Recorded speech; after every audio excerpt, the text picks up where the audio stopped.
नमस्कार मित्रमैत्रिणींनो, लग्नानंतर होईलच प्रेम या मालिकेच्या पुढील भागामध्ये आता पार्थ काव्याला म्हणतो, माझ्या हातात काय आहे ते बघा.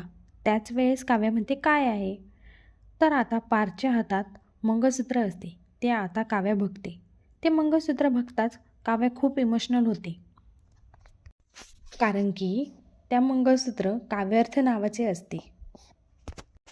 आता पार्थ ते मंगळसूत्र काव्याला देतो. आता पुढील भागात आपल्याला पाहायला मिळणार आहे की वसुंधरा रम्याला म्हणते की पार्थ आणि काव्या, नंदिनी आणि जीवा यांचे नाते खूप घट्ट झालेले आहे.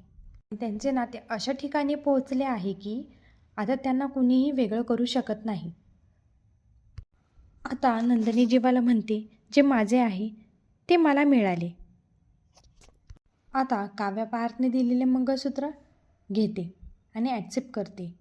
वसुंधरा रम्याला म्हणते, आता मला वाटत नाही की यांच्या प्रेमाचा गळा कुणी दाबू शकेल. त्याच वेळेस रम्या वसुंधराचा गळा दाबते आणि म्हणते, असे होऊ शकत नाही. आता बघूया पुढे काय होणार आहे ते, आणि आपल्याला बघायला मिळणारच आहे. अशा नवीन अपडेटसाठी मराठी मनोरंजन सिरियल या यूट्यूब चॅनलला सबस्क्राईब करा. थँक्यू.